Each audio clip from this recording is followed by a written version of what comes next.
computer. There we go. Right. Recording. We're live. We're live, people. A nice big button. We are live. Digital Meetup. I'm having a wonderful, wonderful time conducting this because it's clearly a first time for everything.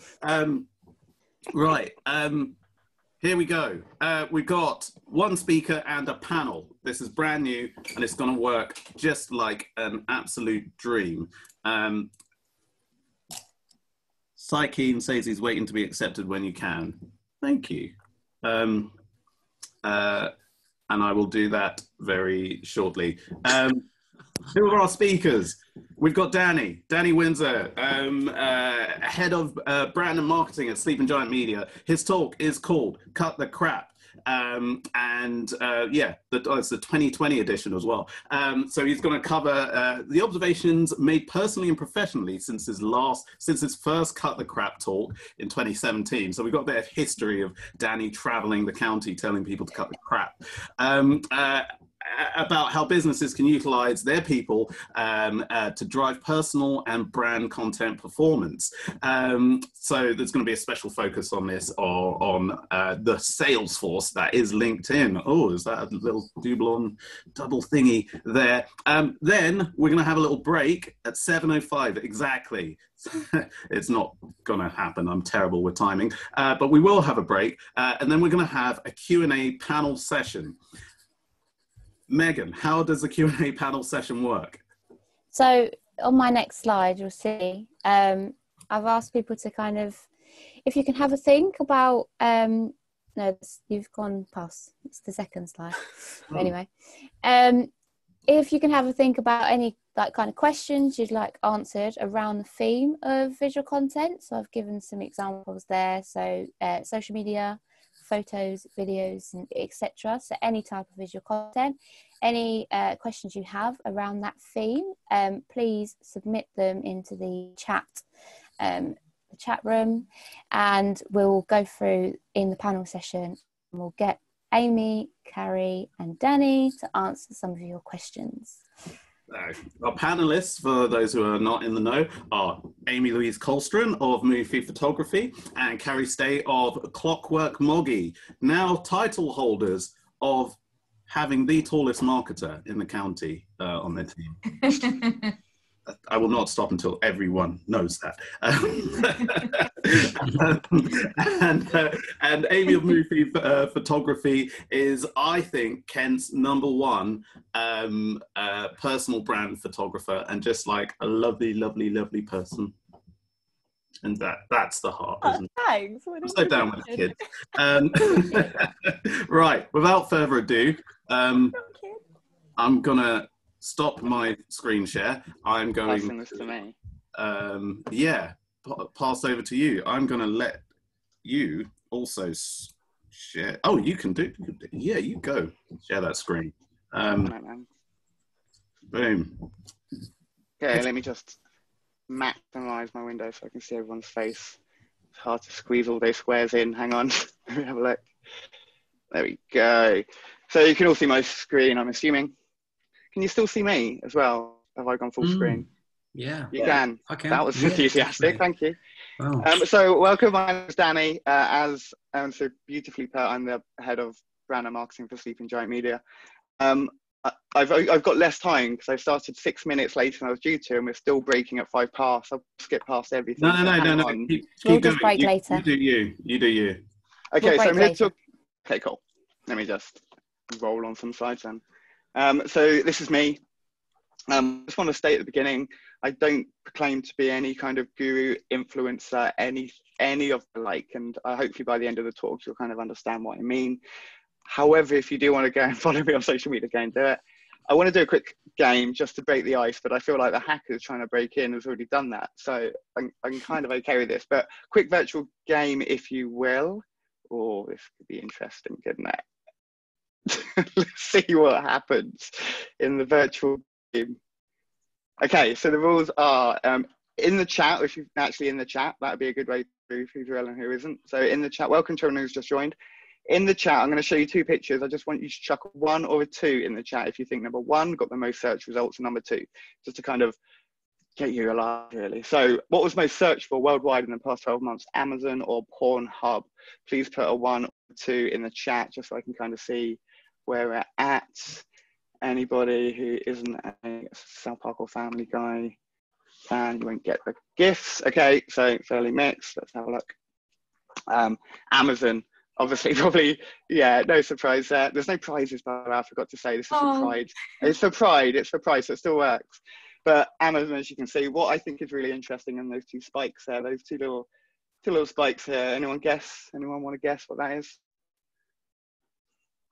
Lockdown. It's lockdown, quite clearly. So we're buying more things and we're watching more porn, which I think is quite interesting. Let's move on. What was my search for? Curfew or late night party? Worldwide in the last 12 months. I'm going to assume we're chucking answers in. I can see them going in. 111, curfew.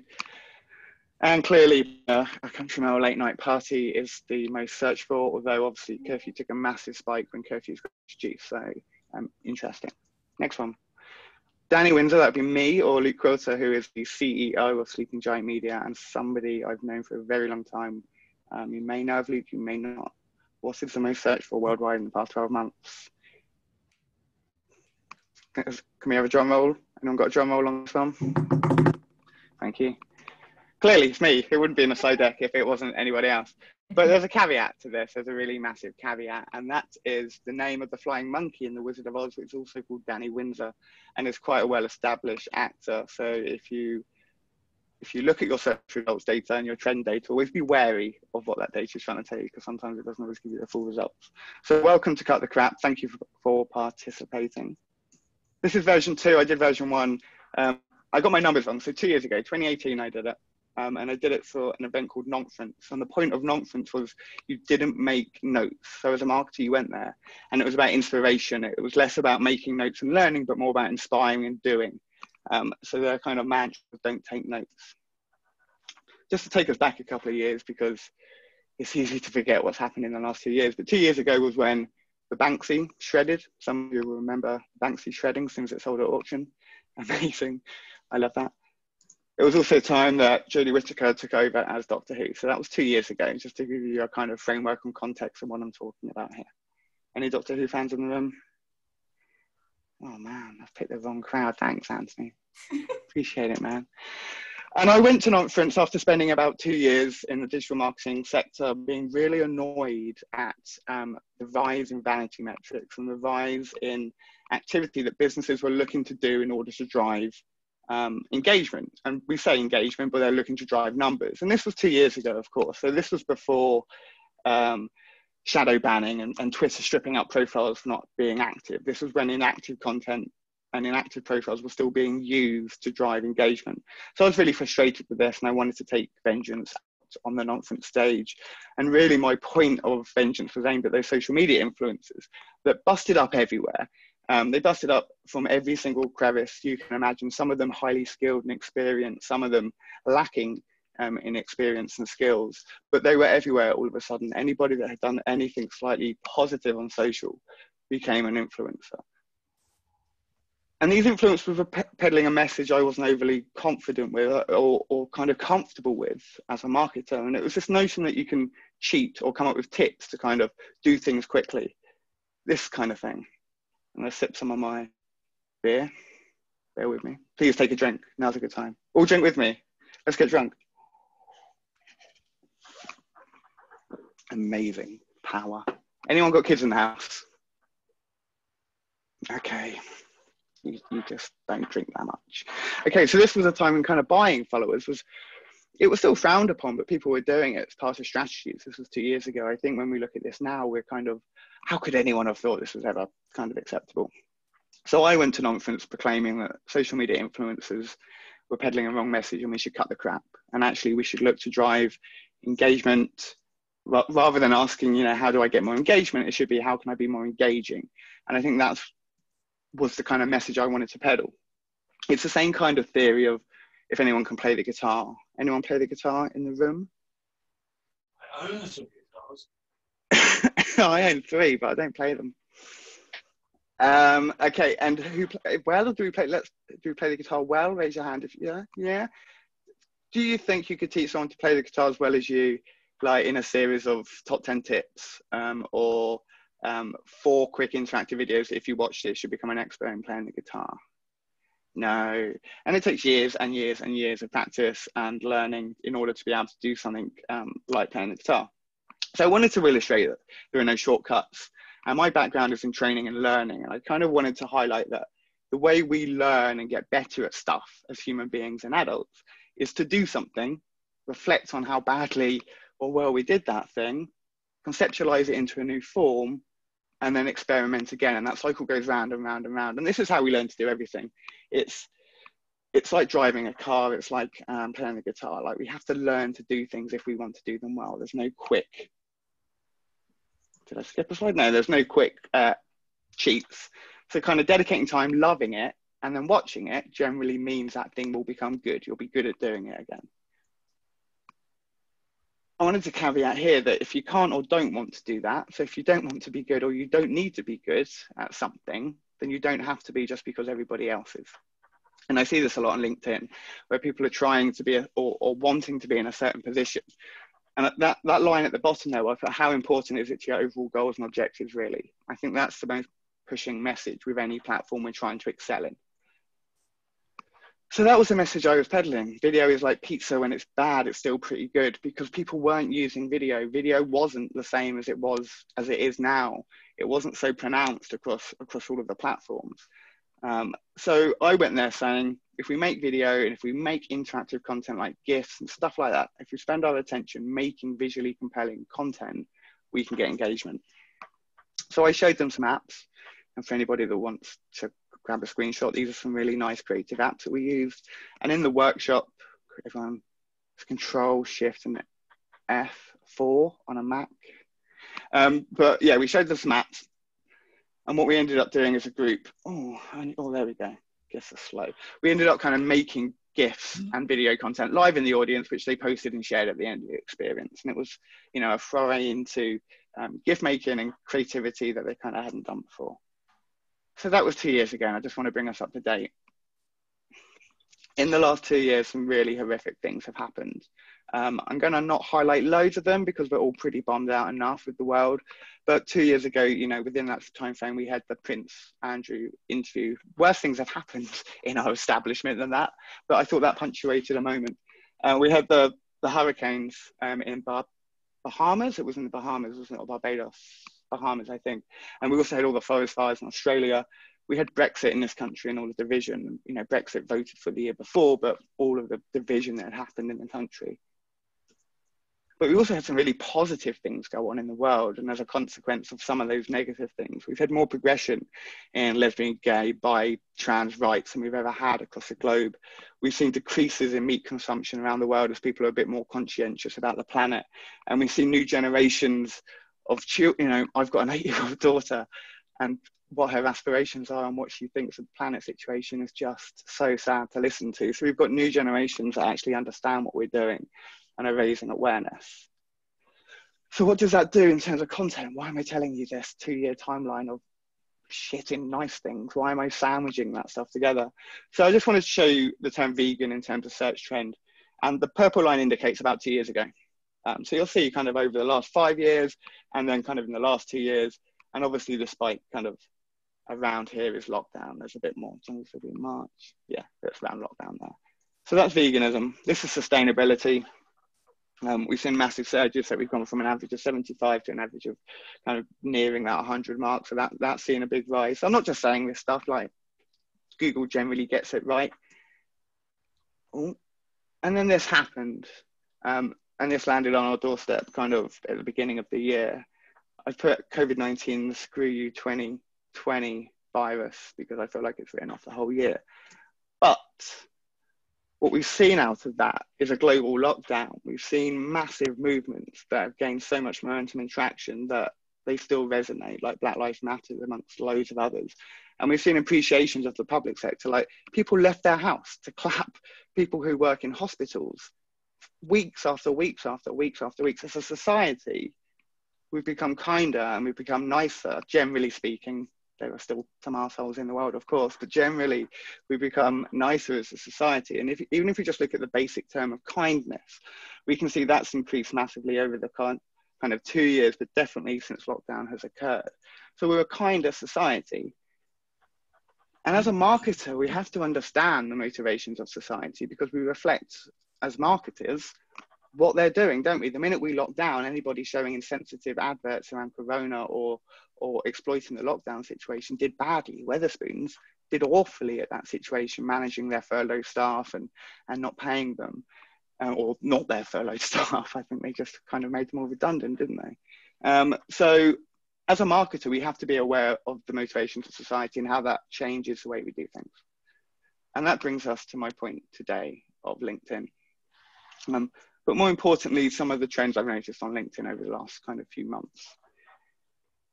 So ironically, LinkedIn is one of the lowest this graph here looks at what percentage of social media platforms are part of your ad spend. So amongst people that run ads, marketers, LinkedIn is one of the highest social media platforms for using it. Okay, we kind of know that. It's got B2B value, we understand that. Ironically, it has one of the lowest actual physical users who are still active on the platform compared to the other platforms. So the other platforms have much more reach, much more followers. LinkedIn is used and trusted much more by marketers. So it's a much more business to business focus, which I'm not telling you anything you don't know.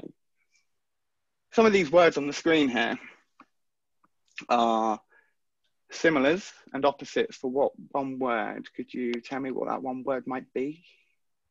Opposite is fake and spurious, and similar is genuine and original. Authentic. Oh, he slammed it. And that is a bit of the buzzword across LinkedIn and across content as a whole, visual content. Everyone's talking about authentic content. And it leads me to kind of think, what does that really actually mean? When we're on the platform as marketers with a marketing intent, authentic content is a hard thing to kind of work your head around. And there's lots of ways we can do it. And like Amy in the talk today is an expert kind of professional branding, and that brings like visually representing somebody in their truest light is the most authentic way of doing it. And photography and video are great forms of doing that. But what do we mean when we're trying to give the advice of make authentic content?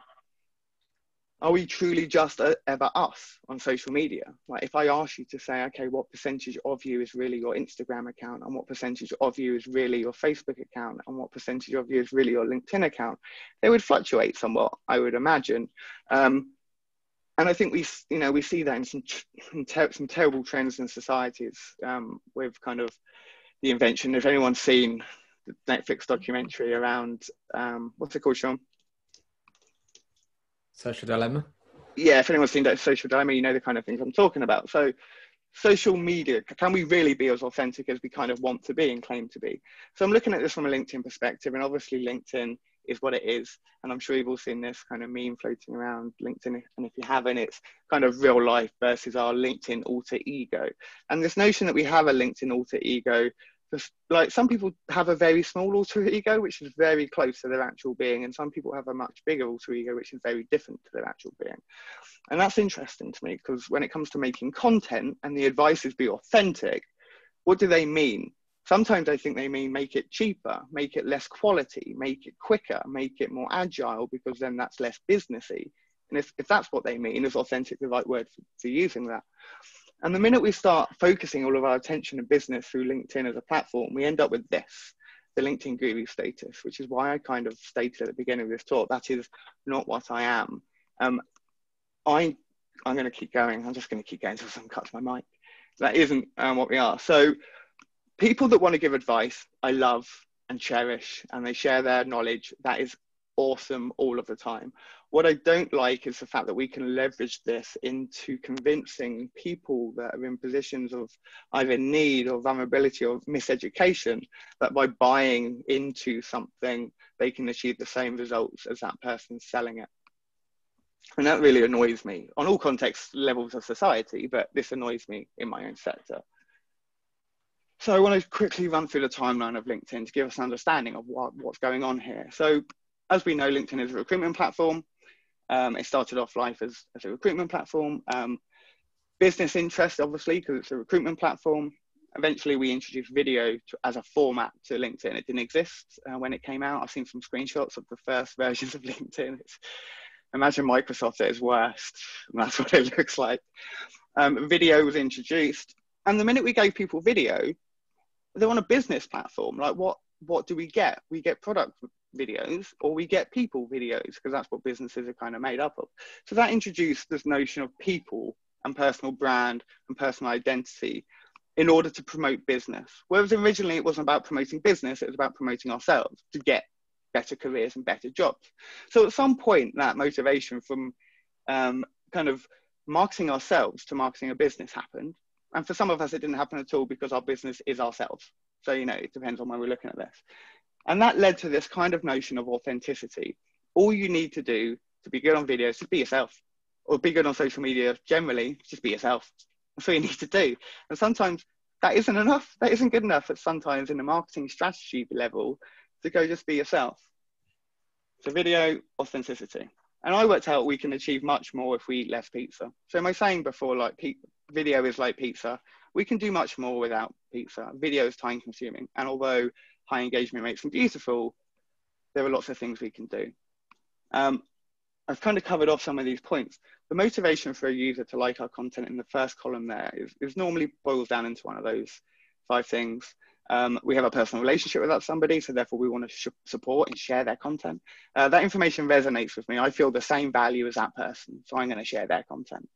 It makes me look clever. If my audience know that I also read that person's blog, that makes me look clever. It can help my reach. I'm going to talk on this person's blog because I'm trying to get on their reach so more people can see how clever I really am. And it entertains me. So as long as content is doing that, we're kind of motivated to engage with it. And as terms of content production and the types of content we should be using, I want to have a look at that in a little bit more detail. Because if I'm saying don't use pizza, don't use video, then what are we going to be doing? Now, these next 2 slides, I've put on there, screenshot it, post it on LinkedIn and look clever. And then I made sure I put the logo in the top right-hand corner because that wasn't in there before I did that. The next 2 slides are 99 things or content types that you could post and make before you even get to video. So video isn't the be all and end all. And my suggestion for LinkedIn is actually try as many varied content types as you possibly can until you find one that kind of resonates with your target audience. It won't just be video all of the time. We use some awesome tools when we make our video and our content. I also have an entirely top secret content maker that I can't give any details away because I don't want him poached in any way, shape or form.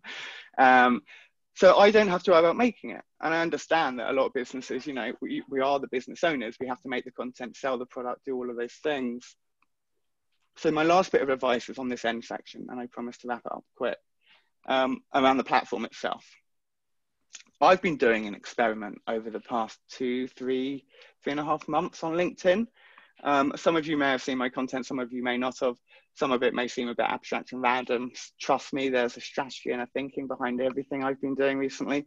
I don't have time to go through all of the findings because I'm out of time already. But the T's and C's are, my advice that worked for me is not my advice that will work for you.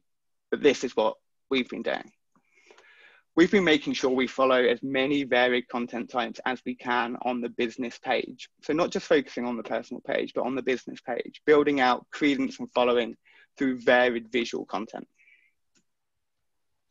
We've obviously been including the strategization of some content through some personal people in the business. So CEO Luke, for example, we've been we're making our content plans, including content in there. So he isn't burdened with the building of the content, but we can still inspire him and build great stuff. So we've built out our LinkedIn strategy from a business page into our CEO's page.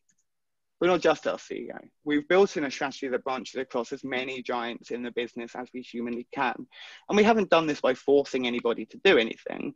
We've done it by trying to motivate them to want to do it in the first place, to help get our content seen and to help essentially build their own personal brand, to have their own representation. And to prove that we're not just getting them to do more, we're recording their numbers. We know what the numbers are and we track them over a weekly basis.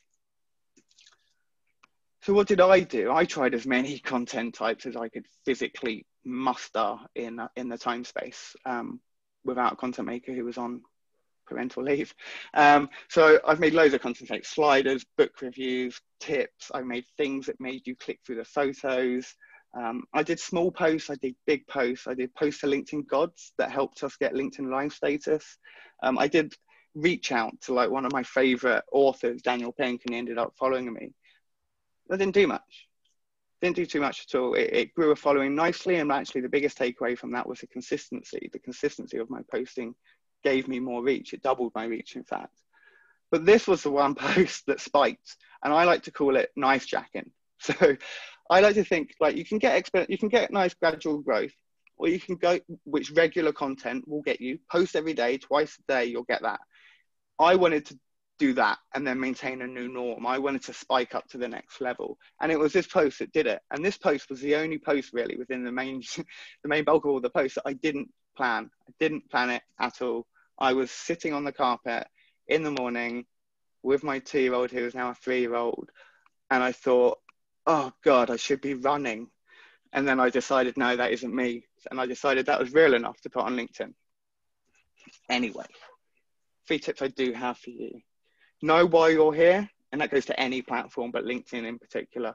If it's going to bring you real success, put real effort into doing it. If it isn't, don't just try and keep up with the Joneses. Like, there are other platforms where your audiences are probably more likely to listen to you. Be consistent. Consistent posting on LinkedIn does favor the algorithm, complete profiles, all that kind of stuff. There are little optimization tricks you can do, of course, and we recommend that being an agency, but be consistent with your posting. Be varied in your content types. Like LinkedIn have polls, videos, articles, you've got PDF sliders. There's lots of different content types. Vary it up. And this is a bonus tip. Great gains can be made on business pages. I think a lot of effort goes into personal accounts, and I think actually you should never write them off. And I'm going to tell you why. Oh, look at that hideous. That was the information slide behind the gift that no one would ever see. And it was so ugly. It didn't have the right font. That's really insulted me. So anyway, we're going to go into the future now. And we're going to have a look at why a business page is so important, Danny. And we've talked about this journey, and we've got to authenticity. And the next move on the platform, and we all know it's the next move because it's, you know, halfway around the world already, is obviously the ability to use visual stories, video content natively on the platform. And I'm not just talking necessarily about the kind of feature of the app, but the notion of storytelling changes authenticity from self to authenticity for all. And that's because in order to tell stories as businesses and as people, we need our people stories, we need our client stories, and we have to talk about truths because that's the only way storytelling exists. So this is kind of the future of LinkedIn content. And the way, if you link and anchor your personal brands into a business brand, you'll always have a story to tell anybody that joins your business in the future and anybody that joins it, you know, in the past. That's never going to happen. In the current times, you need to be able to anchor personal success back to business pages, and you need to use your business pages to kind of entertain an audience that likes the content that your personal profiles are generating. So don't forget one for the other. Build up one quietly in the background and always link to it, because one day the tide will turn on the LinkedIn algorithm, and those with beefy business profiles will get some benefits out of that, is my prediction. LinkedIn stories, I can't wait to have it. I think it's going to be very differently to any other story platform. If you're just thinking, oh no, it's going to be like Instagram or Facebook, I don't think it is. I don't think it's going to be like that at all. I think it might start like that, but I think it will evolve out into something much more compelling.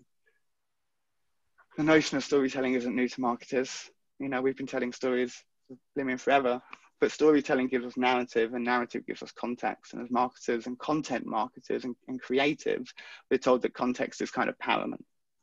So cutting through the crap, I suppose my story is, at the end of this, what stories are you going to be telling? How authentic is your story going to be? How close is that difference between you being you and you on your social media platforms? And next time you hear someone say make authentic content, can you just challenge it for me? That's it. Thank you very much. That's been Cut the Crap. Outstanding. That was phenomenal. I'm gonna take the screen back. Oh no, haven't done my promo yet. What are you talking about? Have you not? Do you want to? No, I'm joking. Yeah, there I'm we joking. go. Oh look, there you go. Look, this is all the stuff we do. Dude, then we come to these things. No, I'm joking. You close it. Oh, look, offers. Oh, you close it, Aaron. Close it. It's embarrassing. No, Stop because it. like KDM is all about learning and sharing, and you guys are like. I will do this for really anyone that big doesn't on know us. that. Yeah, so for anyone that doesn't know us, we are Supergiant Media. So we're a search and social marketing agency. So we specialize in getting relevant people to your website. We've got a load of free workshops. So we do digital skills-based workshops with a live giant pretty much every week. We've been doing this since day one of lockdown. I don't know how many we've delivered now, but a lot. And Abba might post a link. Otherwise, check us out on LinkedIn. We've got Giant Campus, which is our training company. Look at that. I knew she'd have it. Giant Campus is our training business. And that helps businesses put on training to help their teams with digital a little bit more. We've got Spark Agency, which we haven't actually gone public with. So this is a sneak, but this is a brand new agency that we're launching, which is aimed at cost-effective digital marketing packages. So kind of the low end of the solutions, if you like. Still relying on the experience and wisdom that we've got within the main agency. And then we've got full agency services. So that's my sales pitch. I haven't come to do it because I only got 20 minutes and I weighed up the options and I was like, nah, but you've given me some time. So do reach out on LinkedIn if you want to know about any of this kind of stuff. If you want free SEO audits or anything like that, get in touch. Sean's in the call. Link with Sean as well because he knows a bit more about this stuff than I do. Yeah, but be careful if he wants to call you at 9 a.m. on a Monday. It's going to be good. That was a great call. What are you talking about? Oh, extra bonus. Come on. There is. I didn't know whether you were going to put the slide deck somewhere for some people to download. Oh, okay. If you do, well, it's up to you. It's your audience, it's your value. I don't mind. Are we doing that? Yeah, we are. Yes, we are. Well, essentially, there are 2 more slides on here which just look at a bit more practical tips on how to do well at LinkedIn that I haven't included, but are in the slide deck. So if you want them, that's where they are. All right, excellent, brilliant. That was fantastic. That was really good, and I like that you told a story through it and gave it context and gave it that kind of narrative. And I like that you're also challenging. I mean, buzzwords and social media. I don't know what came first, but social media seems to amplify it, and people going, bleating about this authentic content. Like, do you down the pub go, do you know what, Fred? Do you know what really gets my goat? Inauthentic content on social media platforms. Like, of course you don't. I think that's a question, isn't it? LinkedIn we call a social media platform, and when you think what social media platforms are, is LinkedIn a social media platform, or is it a lead gen tool for marketers? It depends how you use it, and therefore the content you put on it. Like, it isn't Instagram and it isn't Facebook. So yeah, it's how you see that, I suppose. And I think the more young entrepreneurs and kind of, the young entrepreneurs essentially that are coming through, starting new businesses that have had digital all of their lives and launching and landing on LinkedIn, they're changing the landscape of LinkedIn. They will change how LinkedIn looks over the coming years, and stories will be a big part of that. Yeah. And I think there's a dynamic in LinkedIn which I've kind of experienced like through my years in business, which is you start off making these kind of connections when you're in your very early days and you're still trying to be super professional and stuff like that. And then, like, as time goes on, if you're like me, you just kind of lose the ability to have a different personality that you need to step into. And then you start making sort of real human connections with people. And then you're like, oh, actually, you're really cool. And then you become friends. And then you're like, but you communicate through LinkedIn quite a lot. And so I feel like as LinkedIn lives longer and as people have those like deeper, genuine connections a little bit more, I think it will start to change. That's just my look into the future. I agree. No, I totally agree. I mean, like, I'm not badding LinkedIn. LinkedIn's an awesome tool. And actually, it's my first social media app I open in the morning. It's the last one I check before I go to bed. It's the one I message most people on who are adults and I didn't go to school with, and I haven't. Like, do you know what I mean? It seems the most adult version of my social media platforms. But whether that makes it more authentic or not is a very challenging question, especially when marketing is at the core strategizing, like getting people to do things you want them to do. Ultimately, that's what the crux of marketing is. Everyone works in sales. Everybody is selling something in some way or another, and marketing is just part of that. Yeah, absolutely. We're not going to do a Q&A because I'm going to ask people to put their questions for Danny, and questions for Amy and Carrie. I need to drink, so give them questions. All into the chat. I'm going to pause the recording now and say, let's have a break. Let's have a break. Let's have a Kit Kat. That was fantastic marketing. But we will come back to this.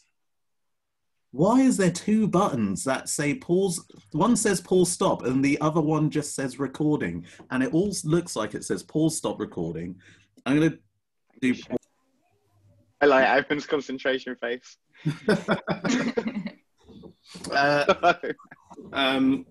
So I'm going to hit resume, and we are now going to dive into the Q&A session with our wonderful panelists. We've got Danny Windsor of Sleeping Giant Media. We've got Amy Kolsteren of Mooie Photography. And we've got Carrie Stay of Clockwork Moggy. I'm going to open the chat, and the topic is visual content. I'm going to start with the kind of the first question, and I'm going to field this to Danny. What comes? So we saw social media platforms start like promote. We had text first. Let's say Twitter. We had text, and they introduced image, and then video. And I guess many people thought video was where it was, but then these kind of snippets and stories started becoming quite popular. I think it was famed by Instagram. Were they the first to do stories? I think it might have been. Snapchat, probably. Snapchat, sorry. Yes. What comes afterwards? Where else can we go? Because it seems that we need to feed this desire to see kind of almost every little interaction and every consequential in someone's life. Where do we go after stories, which are like ubiquitous now? Yeah, I mean, fundamentally, stories are still video.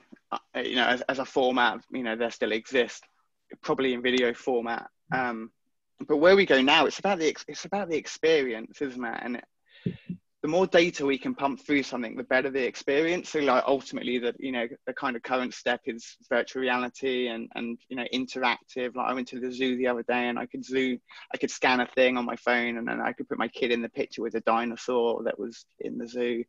So I think it's just how content integrates with our normal surroundings and our normal life. Whereas before it was like when we are ready to accept content to some degree. So I guess the platforms, I look at TikTok, it's an entirely different way of presenting, making, showcasing content compared to any other platform. So I imagine more flexibility, more creative options. It has to be that the way. Like LinkedIn introducing stories isn't revolutionary in any stretch of the imagination because it's existed as a concept for ages, but the fact that it's catching up is a good sign. But I think the more creativity you can add, just look at upload a photo to LinkedIn and then choose those little stickers that you can put over the top of the photos and just look how lacking in creativity that is and how dire that is. And I just think like when that catches up, I think that will be the next step. Like creativity options for across all platforms. Like if I'm making a video and I'm making it for LinkedIn, the amount of editing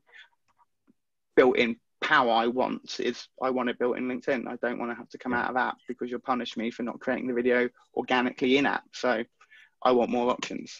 Yeah, excellent. Carrie, so from a website perspective, so you're a web designer and a graphic designer. Like from that web perspective, how do you see kind of visual content evolving on websites? Because social media is kind of where it's at. It's what's driving the innovations, but websites seem to be lacking. I know, especially, and just like for everyone who doesn't know, I run a web design business, so I'm not saying like, Carrie, your websites are lacking. I'm saying no, I mean we build websites, and obviously there's some rules that you kind of have to follow within the web design realm as to what works and what doesn't, but there are certain rules that you can follow. as in like user experience, and just bringing up that word experience again. You know, it's making things easy to spot. It's making the buttons stand out on your website, which is talking of sort of visually on a website, you know, nice big images work, good quality images work. You've got to grab the attention of people. You've got to keep the audiences engaged. You know, you've got to make whatever bits you want to stand out, you've got to make them stand out, the important bits. And as you know, probably yourself as well, is that's why buttons are always like a big bold colour, because they're like where you want people to take action and actually, you know, engage with it. But my background as well is very heavily at Clockwork Moggy. My actual role is within branding, so I create and design brands, including logos and things like that. And the way that I normally put it across to people is to think about all of this visual stuff maybe as a person, and build it up like it's a person. You know, it needs a personality. It needs to stand out from the crowd. You want to be noticed. You know, if you think of it in terms of as a person, it becomes sort of much easier as to what you want your brand to be, and how you want your website to look, and the feel of it, the connection that you want to make with people.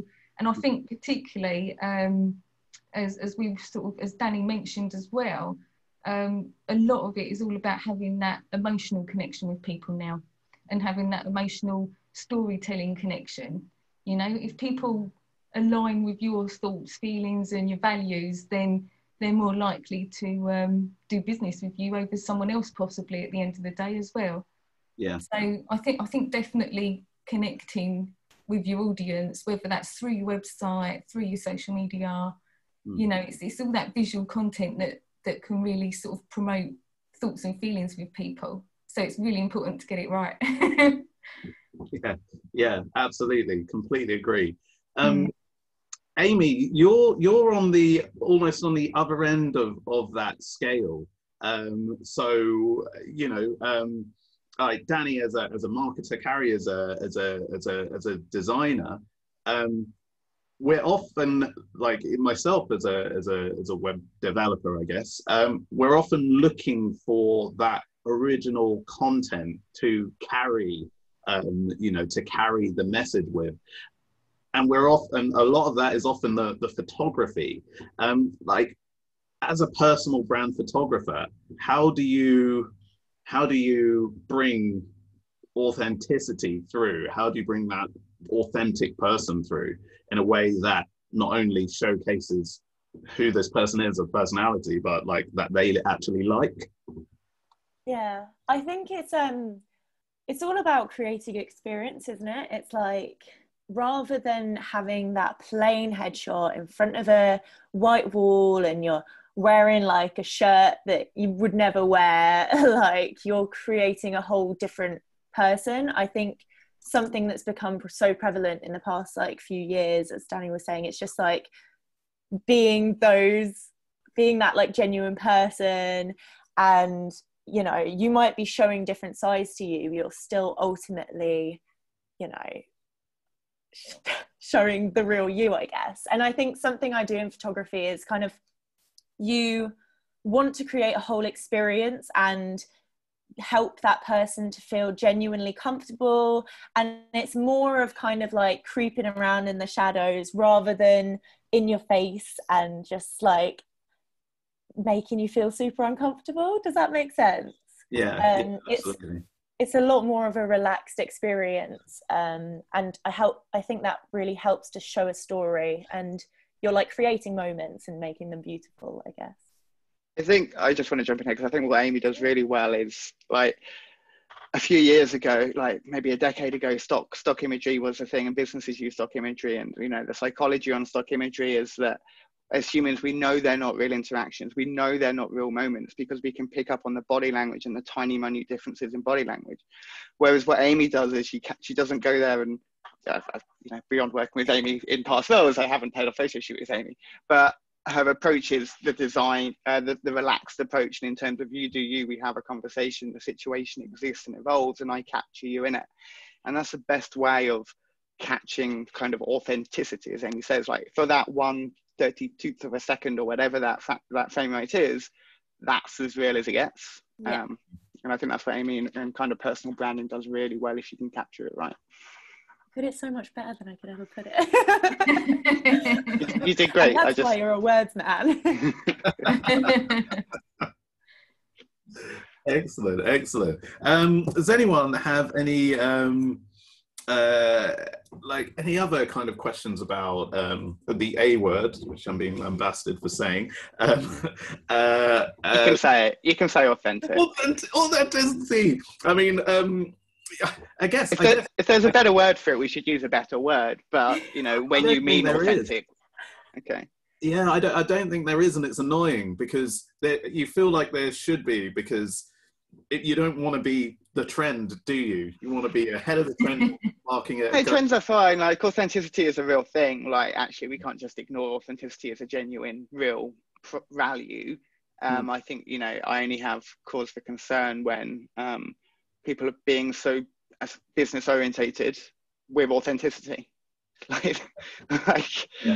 Like, come on. Like, if you're looking for, you know, I don't use LinkedIn to drive leads for the business. That isn't my job. That isn't my focus at all. Like, if I'm part of that journey, then great, entirely great. And the more of us that are doing it, the more interaction points there are that might happen. But it isn't my main focus for the platform. So I can be a bit more authentic, I suppose, but I'm still marketing a business. I'm still, you know, growing my audience so that I can grow the audience of the business that I market. Like, there's still a strategy, and it's not bad.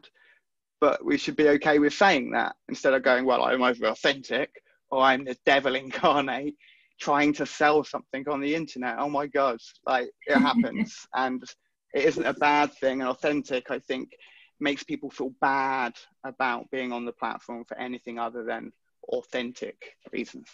Here's a question for the panel, and we might want to open this up into a broader kind of discussion. But you know, and please use the chat box as well if you've got any kind of direct questions.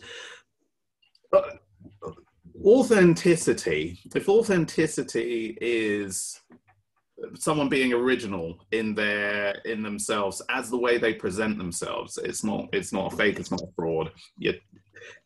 Do you think that we have greater appetite for authenticity in the business context than we used to, or has it always been there and we're just kind of a softer society? Carrie, I'd like your input, especially because when you're designing a website, every interaction is with a person, isn't it?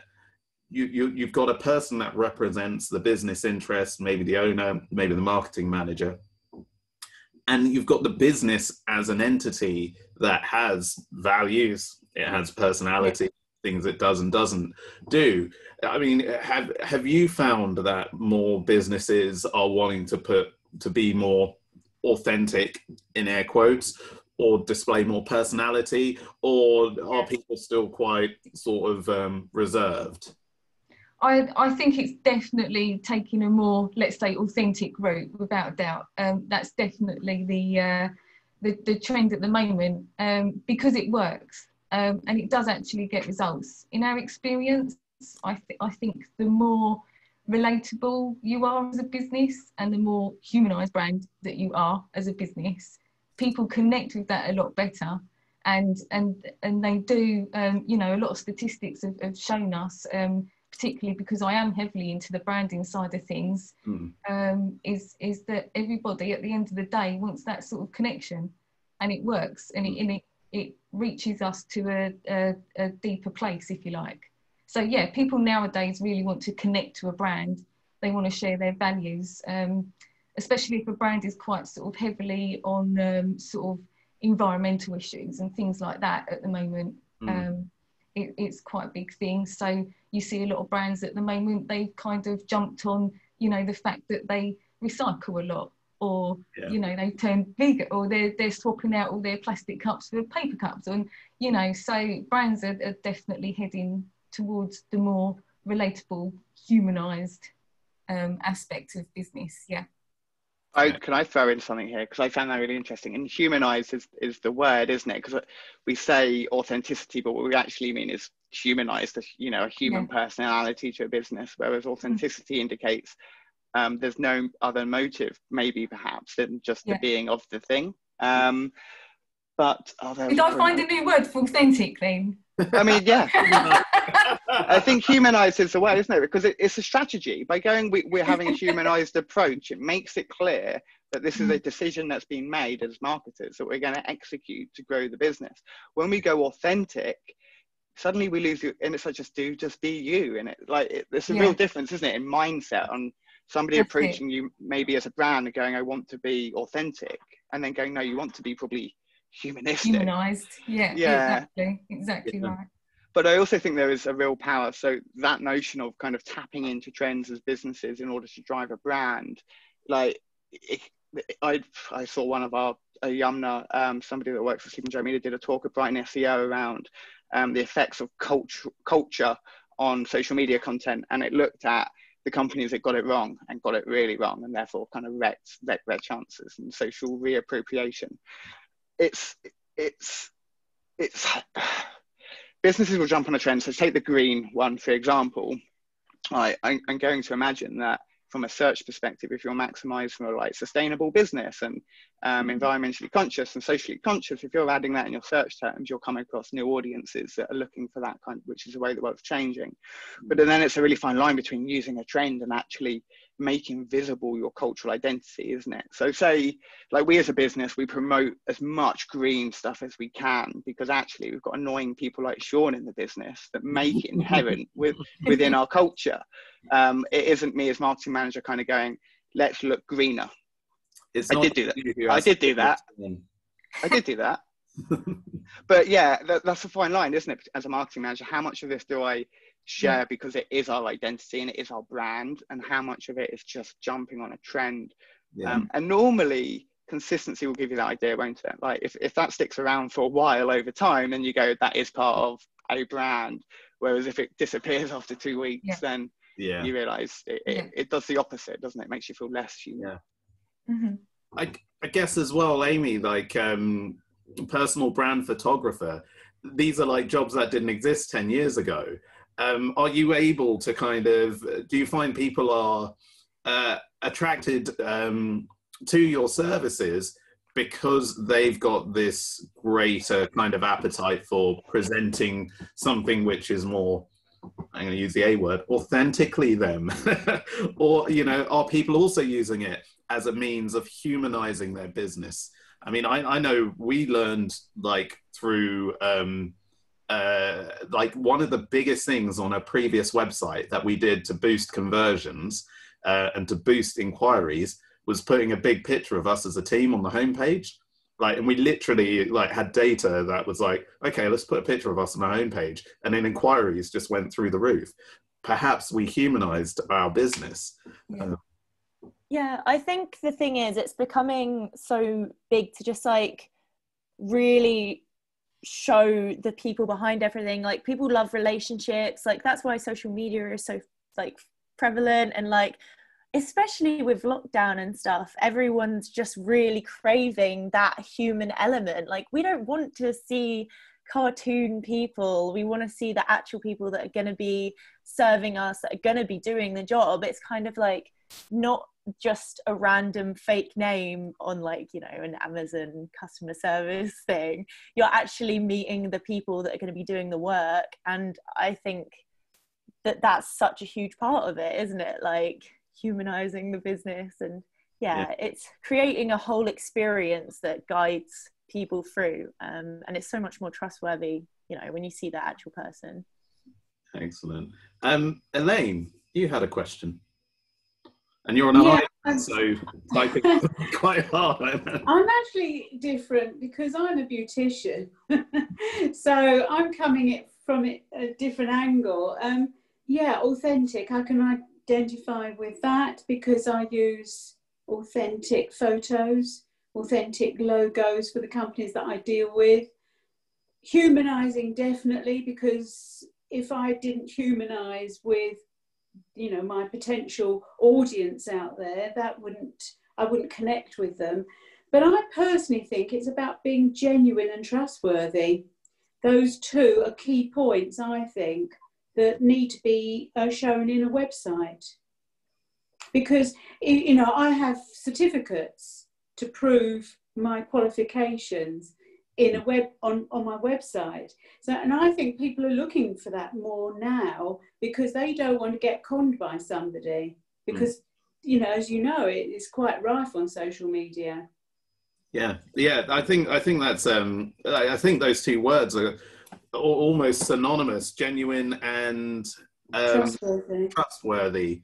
And certificates is that's a huge, what they call, trust point. You know, I've said I've done this. Here's a bit of paper, or you know, an award or something like that to actually confirm that. And I guess. I guess a good question that rolls off the back of that, Elaine, is authenticity, here we go. I told you couldn't say it anymore. Is authenticity enough when presenting a business? I've got an answer for this one to some degree. So going back to Elaine's really awesome point, it's trust and trust values. Like in the real world, we have them in certain ways, and online we have them in totally different ways. And testimonials and reviews and case studies and all that stuff that instill trust values were really important before COVID. If you can get those testimonials, case studies and reviews for the last 6 months, so whilst COVID has been happening, and you can get them on your website now and them in your social media content, they will be even more compelling. Proving you can deliver when the world has gone to shit, excuse my French, will be more compelling than proving you could deliver in a past where the world was normal. And actually, the kind of online trust elements we can have, like Google My Business pages, if you can get your clients to send you feedback on that, send you feedback on Facebook, that building mechanisms to get that out of your clients, and that is like gold dust. Like word of mouth is just ultimate gold dust, isn't it, in marketing? Yeah, I agree with that actually, Danny, really strongly.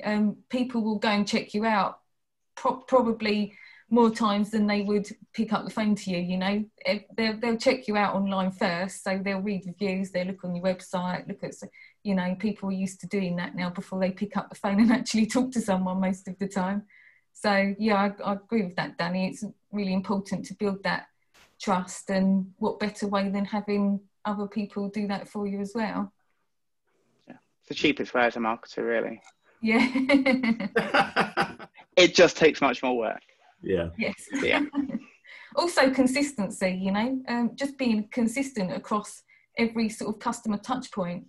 That really does build trust very, very strongly. So just make sure that you're consistent across every platform and basically every customer touch point up until the point when they come and meet you and deal with you in person as well. Yeah. Do you know Barnaby Winter of the Brand Bucket? I think it's him that says like that he defines brand as every interaction that a prospect has with you throughout the lifetime of that relationship. And I think that's a wonderful way of looking at it. And yeah, really, really agree that, you know, McDonald's works because it's consistent. Like that's the power of consistency. Crap product. Tastes good as well sometimes. Oh my God, Sean, cover your ears. Oh gosh, I've seen Sean devour many at McDonald's, so don't even go there. I've got such a thing for sausage and egg McMuffins, though. That's literally the only thing I buy from there. New Quarter Pounder's quite special. They've got a new one, have they? This is 10. Oh, we get distracted. I didn't need to hear that.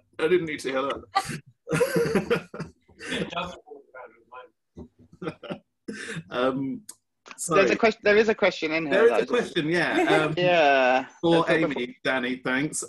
This is from Danny. I didn't mean that one, by the way, but take it. Yeah. No, I need all the support I can get on these. Okay. Shall I ask it? Shall I ask the question to Amy? Yeah, you can ask it. I want to know if you've ever done a personal branding shoot with somebody where they've asked you to make them look a different way, personality based. So can you, you know, for me, it might be, can you make me seem less bullshit? Or can you make, like, has anyone ever asked you to make them look a different way? I think generally... Without telling us that, you know. Not specifically. Apart from Luke Quilter. Yeah. Yeah, I don't know. I think generally you're going to get people, like, they think they're a certain way, but they're actually not, if that makes any sense. So I get a lot of clients, they think they're super not confident and like they want me to make them look more confident. I'm like, well, no, you just need a little bit of a helping hand to kind of guide you to show that real you that's hiding behind a little bit of like anxiety or nervousness. And it's not creating a whole different personality. It's about just helping them come out of their shell to show what's really there. I could make someone look completely different, but I never would, because I am totally against that. And I could have a whole rant about showing the real you and all that rubbish and get a bit cringe and stuff. Can I just say something though? People perceive themselves so differently to how other people view them. And so, you know, you obviously take that into consideration in what you do. Yeah, definitely. I think something as well, something I do in photography, I don't want to like just make this what I do, but you have a whole conversation with that person and how you want it to lead within to their branding.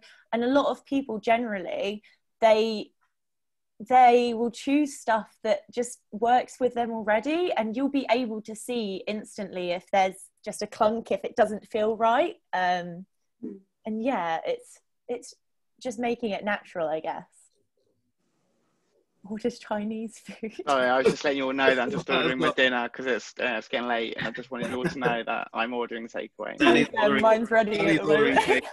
For myself. So if everyone can just put their order into the chat. And your donation. Virtually, you're welcome to all join in. Virtually. What you eat? I'll put it on LinkedIn. If you follow me on LinkedIn, it'll be authentic. Dinner content. All right, so we've got another question here. So this is expanding on the definition of brand being every interaction with a prospect. What's the thought of what does the group think regarding customer journey mapping as a tool to optimize the interactions or touch points between the brand and the prospects? So thoughts on customer journey mapping. We'll start with Amy. Oh no. I'm just here to make pretty things and make people happy. It's a pretty web-centric thing, but it's, in my opinion, it's a thing that that we've all done anyway. So if you think of a classic, very simple business where you pick up the phone, talk to a person, and then they send you a product.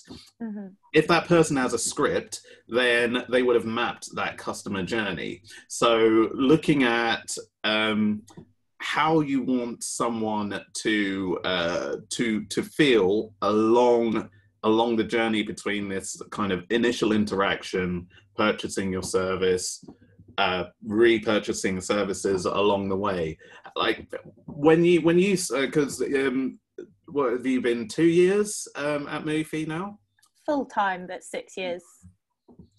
So when you first started off, did you like, how did you feel about kind of what you wanted customers to feel when they came to you, what the day might look like, invoicing, giving them the kind of the shots afterwards? I mean, as a customer, I think like your process was completely slick, really easy. We felt completely comfortable along the entire throughout the entire process. Afterwards, getting the shots was fantastic. That whole system. How much kind of thought and effort and preparation did you put into that journey, and what did you want people to feel along the way? Big question. So I'm one of those really annoying people who is just like, oh, I just do the thing. So Daddy knows I used to say do the thing pretty much all the time. So For me, it's something that came quite naturally, just leading them through the process and like just making sure it's a super nice, wholesome, happy experience. And that's, for me, I don't think a lot about kind of like the technical theory behind things. If it makes me happy, if it makes my customer happy, it's a lot of trial and error. But yeah, I'm not a very technical person. It's basically like, if it makes someone smile, if it's easy peasy. I think that's the beauty of it. I think actually, Amy, when it isn't strategized, and it's because of, you know, experience in knowing, you know, when you send somebody a memory disc with photos on it, you know, the packaging, the detail, all of those are your customer touch points, aren't they? And they're solid things, but they might not have been derived because you sat down in a board meeting and worked out a strategy, but they're derived because you know what makes people feel nice in what you do. And that's all customer mapping is. Like, how I feel about it, I feel it's essential. I feel like if you don't understand the journey your customer's going on and trying to optimize every single experience they have with you, that's marketing. Like, you have to do that. I feel like it depends. Like Aaron said, if you called somebody in there with a script, then it's a customer touch point. But then technically the script could be like no script. It could be the customer touch point is complete human interaction and no script or dialogue, but we map that in a completely different way. So I guess it's what's perceived as modern day good customer service isn't what was perceived as good modern day customer service maybe 5 or 10 years ago. The realms have changed slightly, and you know, I always look at Apple and the way the phones come in that box, and that anticipation of you lifting the top one up and waiting for that box to drop out the bottom so you can see your first new iPhone. I always think of that as a touch point, because that's designed and that's clever and it's engineered and it's designed to do that. And that's the smallest of touch points. Like, whoever sat down and went, when that person opens that box, how do I want them to feel? And it's like, I want them to feel empowered that I've got something new. So as a marketer, especially a digital one, I spend my time looking at customer touch points all the time. Like, I've got a social audience there, and I've got an email database over there, and I've got my website visitors there. And I suppose all we've lost is the real life ones a little bit. Yeah. What about you, Carrie? Like, I mean, customer journey mapping. It's like, okay, this is here in the process where we dive in and get the personas out. And well, do you know what? In terms of branding, I think making the customer journey or mapping as painless and as easy as possible is the best way to go. People specifically that come to us as well are so confused about digital marketing and SEO and all these little buzzwords that mean, and they know absolutely oblivious. It's not what they do, you know, to put that across to people in an understandable, you know, way is one of our top priorities, basically. And do you know what? Make the process fun as well. So painless, easy, make it a bit fun as you go along, you know, as long as people have fun with you and deal with you and they go away happy, you've done the job. We have systems and processes for some things, obviously, because I think personally that's just running a business. And especially when you start sort of employing staff and things as well, you have to have some of those things in place so that they know how to reflect your brand effectively, you know, and how you want them to. But basically, it's enjoy the process and make sure people understand what's going on all the time. Keep people updated. You know, it's just the basic things really that count and that really go far. Yeah, absolutely agree. And yeah, obviously have a lot of shared experiences with going, okay, you know, you get the ones where it's like, so my grandson says I should get a website. Yeah, that's it. Yeah. No, that's quite interesting. I kind of, if I'm allowed an opinion, yeah, I think that okay, Megan says I'm not allowed an opinion because she knows where it leads. It leads into a 4-hour monologue and no one's allowed to leave. I'm like the Emperor Nero. Yeah, no, I think that customer journey mapping, I think you've all described that just like it's a spectrum of, do you just like know intuitively and instinctively, do you put yourself in the shoes and go, I want people to feel like this, so I'm going to do that? Do you map out every single interaction you do, a la Apple? You know, at some point they're going to physically touch the box. What does that box feel like? This is their first contact with their own iPhone. Like, how do we want them to feel? And then there's somewhere between, which is like, we've got things that need to happen, but, you know, let's give it leeway, because there's a lot of uncertainty, and, you know, we're good, talented people, so we're gonna be able to sort of respond to it. I think at the core of it is it's that knowing your customer, knowing your client, isn't it? Yeah, totally. And also the budgets you've got. Like, if ultimately all you're doing is trying to please people, the more budgets you have, the better you can please them. Apple can please me with that box, because that box probably costs me £20 to manufacture, whereas Apple doesn't. So budgets are a massive part. But yeah, you don't have to spend a lot just to treat people nice on the customer journey. Yeah. Good stuff. I think that was a good conversation. I mostly think conversations where I get to talk are good conversations, but I think that was a very good one. So I'm going to say thank you to our panelists, Danny Windsor, Amy Kolsteren, and Carrie Stay. I'm going to say thank you to all of you here who have been absolutely wonderful guests at this Kent Digital Meetup. Megan hasn't like sent me any messages on WhatsApp saying, "Can you wrap this up quickly, please? You're 2 hours over." So I'm going to say, I'm enjoying it. You're enjoying it. Yeah. Not that I don't normally enjoy it, but you're not rambling as much, so it's all right. Yeah, I'm not rambling as much. So yeah, I'm gonna then. I'm not going to record this last bit because it's just saying what's happening next. So I'll pause, stop, and everyone can breathe out.